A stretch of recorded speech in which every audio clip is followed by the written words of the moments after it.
Hey, je vous retrouve aujourd'hui pour vous parler d'un livre, ça va être Meurtre pour rédemption de Karine Gibel. Avant de lire ce livre, j'avais lu un seul livre de Karine Gibel qui était Satan était un ange, que j'avais lu pour le Salon du Polar, qui s'est déroulé en décembre dernier. D'ailleurs, il est même dédicacé, vu que j'ai pu l'avoir. J'avais beaucoup aimé en fait la relation qu'il y avait entre ces personnages. C'était un espèce de road trip entre deux personnes qui allaient très mal finir, hein, vu que c'est quand même un policier. Mais ce qui m'avait marqué, c'était pas forcément l'histoire, c'était la relation qu'elle avait réussi à nouer entre les deux personnages, et bah on la ressentait en fait en lisant le livre. J'ai été voir sur Livre Addict, son livre le mieux noté était Meurtre pour rédemption. Je me suis dit que ça allait être le prochain. Il est noté 17,9 donc sur Livre Addict, et c'est une brique. Voilà, il fait 1000 pages. Il est petit, hein, c'est un livre de poche, mais il est gros. Il est petit, mais il est gros. Meurtre pour rédemption, c'est l'histoire de Marianne, qui a une petite vingtaine d'années, qui a pris perpète pour avoir tué un policier, puis d'autres personnes, et comme elle a beaucoup de mal à se tenir et à gérer ses émotions, et bah du coup, elle est dans une nouvelle prison à perpétuité. Les trois choses qui lui permettent de s'évader sont la drogue, les livres et les trains. Elle a toujours eu une affection particulière pour les trains, elle en entend de sa cellule, et on va avoir plein de petits moments où elle va entendre un train et faire des flashbacks sur en fait ce qui s'est passé, ce qui va nous permettre de comprendre l'avant, ce qui n'est pas dans l'histoire mais ce qui s'est passé avant et ce qui fait qu'elle est en prison maintenant. Un jour, trois policiers viennent la voir et lui disent « On peut te faire sortir de prison, mais en échange, faut que tu tues quelqu'un. » Sachant qu'elle est déjà là parce qu'elle a tué quelqu'un, ça mérite réflexion. Donc l'histoire va se passer à moitié en prison et à moitié en liberté. Enfin, liberté. Je vous dirai pas pourquoi, vous lirez vous-même. Mais même si elle est libérée de prison, c'est pas forcément de la liberté. La première partie du livre se déroule en prison, on y voit son quotidien avec beaucoup de réalisme et aussi beaucoup de noirceur. La noirceur qu'elle a en elle, la noirceur de la situation, ce qui va se passer aussi pour elle en prison parce que bah, c'est pas tout rose. Les personnages autour d'elle quand elle est en prison sont peut-être un petit peu stéréotypés. On va voir celle qu'elle surnomme la marquise qui va être la vraie méchante, vraiment très très très sadique. Et puis une autre surveillante de prison qui va elle être beaucoup trop gentille, mais ça va. Sachant qu'il y a 1000 pages, donc Karine Gibel, j'ai l'impression, après j'ai lu que 2 livres donc je peux pas non plus m'avancer, mais j'ai l'impression qu'elle attache beaucoup d'importance à ses personnages et aux relations qu'il y a entre les personnages. Donc en 1000 pages, elle a le temps de bien développer ses persos et on voit pas que le stéréotype ou quoi que ce soit. On se rend compte qu'ils ont du relief, que c'est pas des personnages plats et puis qu'ils ont tous un côté bon et un côté mauvais parce que clairement on a tous un côté un petit peu noir, plus ou moins selon les personnes. Mais elle arrive à vraiment nous faire nous attacher au personnage. Même à Marianne, qui est en fait humaine, malgré le fait que c'est un peu une machine à tuer. Elle va pas dire, ok, moi je veux être libre, j'en ai marre d'être en prison, je vais tuer quelqu'un. Elle se dit, est-ce que ma liberté vaut le coup de tuer quelqu'un qui peut-être n'a rien demandé parce qu'on lui dit pas qui elle doit tuer. Ça pourrait bien être en plus quelqu'un qu'elle connaît, elle en sait rien du tout. Et elle a vraiment pesé le pour et le contre. On a aussi pendant sa cavale, où elle va se préparer donc à tuer la personne, des moments où c'est vraiment ambivalent, donc que ce soit avec les policiers, les 3 policiers avec qui elle est, que ce soit dans sa tête, elle hésite jusqu'au dernier moment, elle ne sait pas si elle va tuer la personne ou pas. On est avec elle, on se pose des questions avec elle, on se demande vraiment ce qu'elle va finir par faire.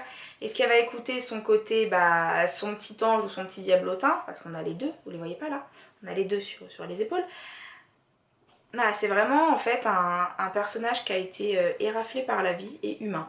Après, il y a certaines personnes, j'ai lu les chroniques de 2-3 personnes qui disaient qu'elles n'ont pas supporté ce personnage parce que c'est un peu la petite bourge qui, j'ai pas de frissons, donc je vais faire ceci, je vais faire cela pour me donner des frissons, et qui l'ont pas supporté.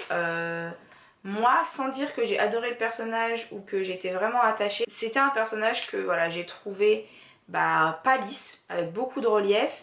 Et puis j'aime bien de toute façon les petits chiens égarés, moi, et les gens qui sont méchants, parce qu'il y a toujours une cause pour moi quand on devient mauvais et quand on fait les mauvais choix. Par contre, s'attacher au personnage, malheureusement il va y avoir des dommages collatéraux et on va être triste à certains moments en lisant le livre. Le début et les violences faites en prison, que ce soit elle qui commet des violences ou les violences qui lui sont faites sur elle, peut être un peu redondant, mais ça passe. Ça m'a pas empêché de continuer à lire le livre. Et puis en même temps, je sais que moi, souvent, je mets un tiers du livre à réussir à rentrer vraiment dedans. Donc en moyenne, les livres que je lis font 300 pages, donc au bout de 100 pages, si je vois que j'ai pas accroché, c'est mort, je peux mettre 100 pages pour accrocher. Là, il fait 1000 pages, donc forcément, il va falloir 200-300 pages avant de se dire, ouais, ok, c'est bon, je le continue, il va déchirer. Plusieurs thèmes sont abordés dans ce roman. Donc il y a premièrement le thème du manque. Le manque de liberté, déjà, première chose. Le manque d'eau qu'on va avoir à certains moments. Le manque d'amour aussi, qu'elle ait manqué d'amour pendant sa jeunesse, maintenant. Voilà, selon ce qui va se passer dans l'histoire, ça fait partie, c'est donc le premier thème. Il va y avoir la claustrophobie aussi. Si vous êtes claustrophobe, passez votre chemin. Il y a des moments qui sont quand même super durs à lire, que ce soit dans certains endroits de la prison, ou après quand elle sera en liberté, il y a un moment où c'est compliqué, hein. Donc l'écriture est super bien, elle est très fluide, ça nous met vraiment dans l'histoire, on a l'impression de le vivre en même temps qu'elle, donc les passages où elle va être enfermée dans un tout petit endroit, nous aussi on est enfermés. Et là, si t'es claustro, ma cocotte, faut s'accrocher. Et le troisième thème, c'est la drogue. Donc la drogue qu'elle prend, la drogue, hein, voilà, la cocaïne. La drogue, elle est un peu droguée aussi au train, au bruit des trains et au modèle des trains, et à tout ce que ça lui rappelle. Et elle va aussi être une drogue pour deux personnages masculins qui sont Franck et Daniel, pour des raisons différentes. C'est comme si elle avait un effet sur les gens. Voilà, déjà, soit on l'adore, soit on la déteste, mais elle a un effet sur les gens. Ils vont faire des choses pour elle qui n'auraient pas fait si ça avait été pour quelqu'un d'autre. Mais pour Marianne, ils vont se mettre un petit peu en danger. Voilà pour les trois thèmes. L'histoire est parfois un petit peu prévisible. On sent ce qui peut se passer. Après, pas à 300 pages avant, hein. C'est quelques pages avant, on se dit ah ouais, ok, là j'ai eu assez d'indices, je pense qu'il va se passer ça. Mais ça a quand même réussi à me mener en bateau un certain nombre de fois. Donc la prévisibilité de certains passages, c'est pas gênant et je pense que c'est fait exprès aussi. Par exemple, à la fin, on sait quelques pages avant comment ça va se finir pour elle. On veut pas. Parce que on s'est attaché au personnage et on se dit attends, le livre peut pas finir comme ça après tout ce qui s'est passé. Parce que 1000 pages quand même, soit un petit peu plus de 10 heures de lecture, on est vraiment dedans et c'est limite notre deuxième réalité tellement l'histoire est réaliste. C'est un peu comme si on suivait ce qui s'était passé au journal ou voilà, on a l'impression d'être dans le livre et du coup on veut pas que ça arrive. Mais on a eu les indices avant et on sait que ça va arriver, malheureusement. Donc on n'est pas d'accord, on veut pas que ça se finisse comme ça, mais c'est pas nous qui avons écrit le livre, il va pas se réécrire au fur et à mesure où on le lit. D'ailleurs c'est un concept, tiens, ça peut être pas mal. Ça va se finir comme ça va se finir, et il m'a fallu un certain nombre de jours avant de redescendre, utilisons toujours le vocabulaire et le champ lexical de la drogue. Voilà, parce que c'est vraiment un pavé, et c'est comme si on lisait une trilogie ou une quadralogie.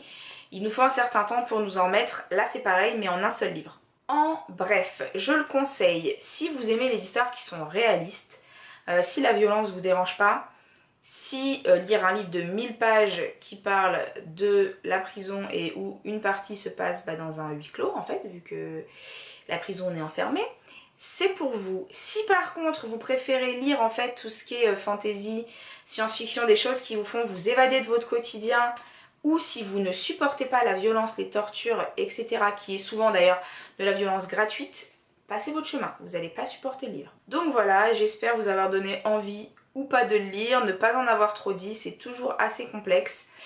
Je vous laisse pour cette fois et je vous dis bonne lecture.